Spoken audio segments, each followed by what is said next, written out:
அனைவருக்கும் வணக்கம்.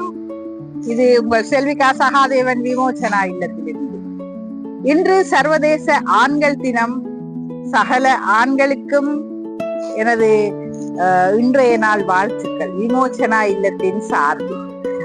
விமோச்சனா இல்லத்தில் இலங்கையின் பல மாவட்டத்தில் இருந்தும் குடி போதைப் பொருள் நோயாளிகள் வந்து கொண்டிருக்கிறார்கள். அது மாத்திரமல்ல, வெளிநாடுகளில் இருந்தும் நேரடியாக வந்து குணமடைந்து கொண்டிருக்கிறார்கள்.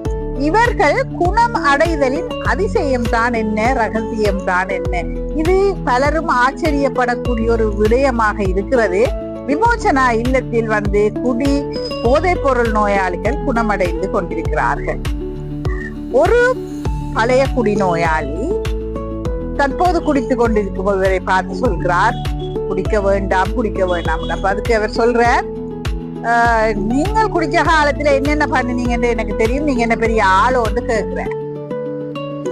மகாத்மா காந்தியால மட்டும்தானே குடிக்க வேண்டாம்னு சொல்ல முடியும், நீங்க எல்லாருமே குடிக்கிறார்கள், நாங்க உங்களோட கதையை கேட்க மாட்டோம்ன்றது கேலி மாதிரி சொல்லுவேன்.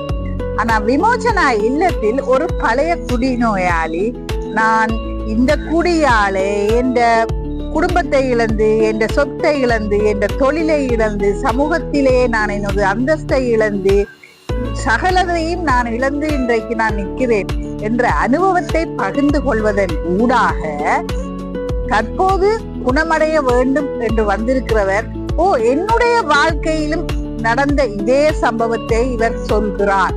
இன்றைய காலகட்டத்திலே இந்த மது போதைப் பொருள் பாவனை என்பது மிகவும் ஒரு பேசக்கூடாத, வெட்கப்படக்கூடிய ஒன்றாக சமூகம் கருதுவதால் இதை ஒருவருக்கு ஒருவர் பகிர்ந்து தங்களுடைய மனவேதனைகளை இன்னொருவரிடம் சொல்லி தாங்கள் குணமடையும் தன்மையை இழந்து விடுகிறார்கள்.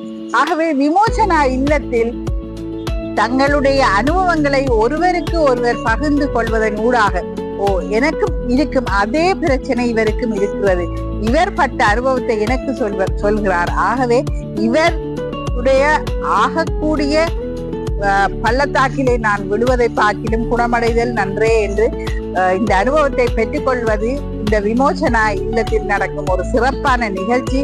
இது உலகளாவிய ரீதியில் ஆல்கஹாலிக் அனானிமஸ் என்றும் சொல்கிறார்கள். இந்த நிகழ்ச்சி விமோச்சனா இல்லத்தில் நடைபெறுகிறது. ஆகவே விமோச்சனா இல்லத்தில் குடி போதைப் பொருள் பாவனையால் அவதியுறுபவர்கள் வந்து குணமடைந்து கொள்ளலாம் என்பதை இன்றைய நாளில் உங்களுக்கு தெரிவித்துக் கொள்வதில் மகிழ்ச்சி அடைகிறேன். நன்றி, வணக்கம்.